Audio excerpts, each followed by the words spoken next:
3075 Subterranean River. Sunny and Nefis did not stay in the crumbling settlement for long. He would have loved to explore it, but sadly, the area wasn't safe. These were still the hunting grounds of the creature of darkness they had encountered before, and with the tainted saints gone, nothing was keeping it away from the settlement anymore. Usually, Sunny would have swept the entire place with his shadow sense. But now, he could only perceive a small area where light fell, which limited what he could do. There was no guarantee that the creature of darkness would not follow them wherever they went, or that they would not encounter other, even more harrowing beings of its kind. But they had to press on, no matter what perils the underworld had in store for them. Leaving the devastated square behind, they traversed the streets of the ancient settlement. Soon, the quiet murmur of water grew louder, and they reached the shore of an underground river. The river was wide and deep, its cold waters flowing like a torrent of liquid darkness. Nef's light could not permeate their depths, scattering across the surface. Because of that, Sunny felt like he was looking at an ancient mirror reflecting nothing but a vast, starless sky. He studied the river for a short while, then glanced at Nefis. This is a tributary of one of the three great rivers of the underworld. She nodded. It should be. Sunny hesitated for a moment. Then our path is decided, isn't it? We can follow the tributary to the main river, then move upstream until we find the capital of Nether's kingdom. It was a decent plan. Inwardly, though, Sunny felt quite dejected. I hate water. Why was he always stuck having to dive into creepy, dark bodies of water? Sunny shook his head. Nevertheless, he looked at the subterranean river with curiosity. Where did these rivers come from, and where did they flow to? There was no way to tell. He wondered if the lethal currents that rushed through the countless canyons of Moonriver Plains and eventually gave birth to the River of Tears came from the underworld. Someone smarter than me will find out one day. Moonriver Plains were far away in the southwestern direction. Sunny and Nefis, however, had to travel north, deeper into the underworld. So, he would not have a chance to find out. They were ready to leave the settlement. Saint reduced her weight and took a step off a stone pier, walking across the river as if nothing was the matter. The surface tension of the water was enough to support her weight. Sunny had all manner of ways to traverse the river, while Nefis could fly. However, doing so would require her to constantly channel her aspect, and therefore endure the agony of her flaw. So, instead, Sunny assumed the form of the Jade Titan once more. Back on the square, he had kept his size similar to that of his enemies. Being bigger was not always an advantage, especially when facing skilled opponents of high ranks. Now, however, Sunny unleashed his shadow from the narrow confines of a human shape, allowing it to wash over the world like a dark tide. Then, he shaped himself into the true, colossal form of the Jade Titan, easily 200 meters in height, towering above the crumbling settlements like a dark deity. Stepping into the river, Sunny caused it to seethe and foam around his colossal ankle, spilling from its shores.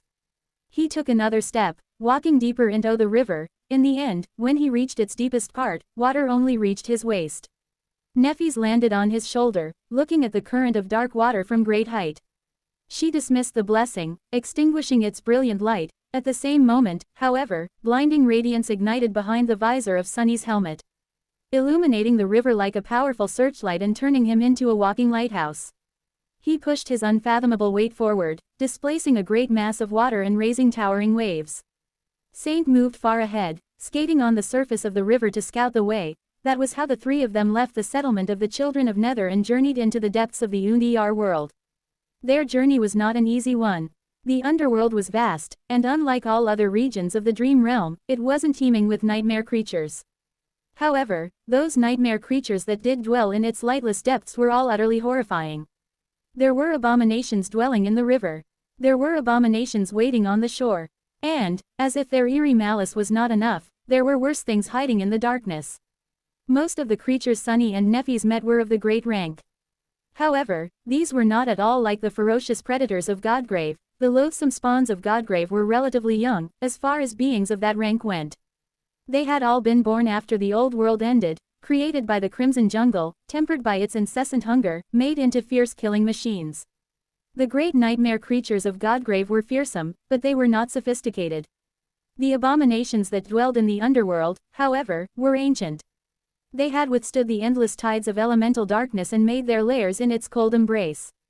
The powers they wielded were as insidious as they were terrifying, and as a result, every day was like a nightmare for Sunny and Nefis. Some days were torn apart by dreadful battles. Some days were quiet and calm, but since danger could descend upon them at any moment, these times of placid silence only served to exhaust them further. The two of them had thought themselves as strong as the strongest beings of their rank, but the underworld had swiftly humbled them. Sunny knew that he would not have survived this journey without Nephis. And while Nephis was strong, she would not have survived the terrors of the underworld alone either. Together, though, connected by the shadow bond, they could just barely move forward. 3076 Ancient Horrors. Nephis could survive almost any wound, and as long as she was alive, Sunny was not going to die either. No matter what kind of terrifying injury he received, she could heal it in a matter of minutes. Even for wounds dealt by especially terrifying foes, a few days was enough to completely erase them. That did not only mean that they were difficult to kill in a battle, that also meant that their wounds did not accumulate, weakening them more and more as the expedition stretched. Their longevity as combatants was unmatched. However, here in the underworld, the advantage of Neph's miraculous flames was not as great as it seemed. That was because death was not the worst thing facing them, by far. The stronger an enemy was, the more insidious their powers were. Abominations this powerful, this ancient, there was no end to ways in which they could threaten Sunny and Nephis apart from mundane physical attacks. Soul attacks, mental attacks, even attacks that targeted the enemy's spirit, as well as eerie methods of hunting prey that defied description. The horrors of the underworld could lull you into endless sleep, twist your desires and emotions, poison your mind with ghastly illusions, turn your own powers against you, and so much more. Each battle was a dangerous ordeal. If not for the fact that both Sunny and Nephis had already faced countless horrors, their minds would not have been able to cope with the sheer terror of what they were forced to endure in the darkness, shattering and turning them into raving lunatics. In fact, a person of a lower rank would have been driven mad simply by beholding the harrowing beings that dwelled in the underworld. That was where Sunny's exceptional adaptability and Neph's mastery of shaping shone. Their powers were not only formidable, but they were also extremely versatile, and with Cassie's help, they wielded the most dangerous weapon of them all. They wielded knowledge. Simply by knowing what their enemies were, they were already a step ahead of them. So, it took the powers of three supremes to stay alive in the underworld. As days passed, Sunny was more and more impressed by the fact that Broken Sword and his cohort had survived here as mere saints. It wasn't entirely clear how they had entered the underworld, by venturing into the Hollow Mountains or simply using a nightmare gate to follow the call, but even if it was the latter, they would have still needed to travel some distance to locate the seed. And then there was the way back, as well. Their incredible feat made Sunny feel hopeful. After all, if the original sovereigns had survived the underworld, then didn't it mean that he and Nephis could survive it, too? So, they continued forward, undaunted. It took them about a week to reach one of the three great rivers of the underworld. There, the waters ran much deeper, so Sunny could not march at the center of the current anymore, staying away from the shores. Even close to the shore, the water was up to his chest. Standing on his shoulder, Nephis could see the foam seething down below. Saint was still moving ahead, skating across the flowing water at dire speed to keep up with Sunny's titanic form. Darkness billowed around her like a vast mantle. The enemies facing them only became more terrifying after they reached the great river. However, their speed did not diminish by much. That was because Sunny and Nephis were able to maintain their strength instead of being weakened further and further as days passed. They were actually growing stronger. It was partly because they were adapting to the underworld and swiftly learning how to traverse it better. But it was also because Sunny was continuously collecting new shades. There were two types of shades he could summon now. The first type was the great abominations he or Saint had slain.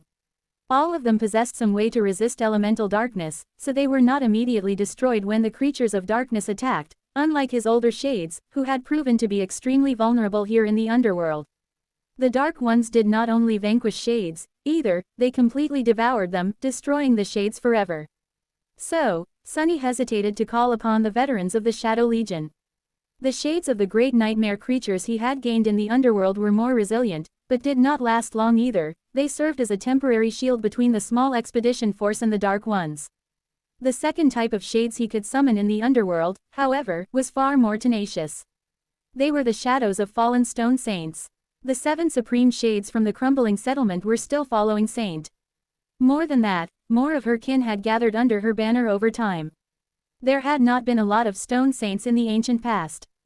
The first generation of them had been created by Nether, and later, as their number grew, their civilization seemed to spread along the great subterranean rivers that flowed through the underworld.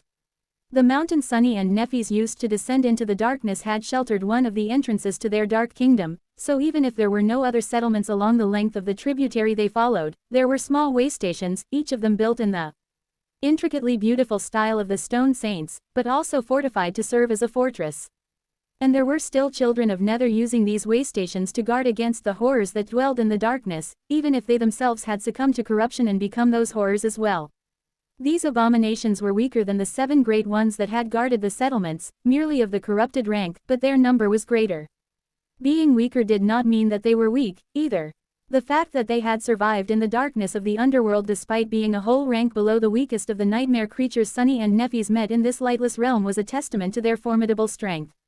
The fallen children of Nether had survived the endless tides of darkness, but they did not survive Sunny, Nephis, and Saint. The 4 of them swept across the ancient waystations, conquering them one by one. Saint led the charge, augmented by both incarnations of Sunny. The 7 tainted saints and Nephis followed, leaving the stalwart abominations no chance to survive. Like that, Saint's army slowly grew. By the time they reached the Great River, she already commanded close to 100 shades of fallen stone saints. And that number only continued to increase.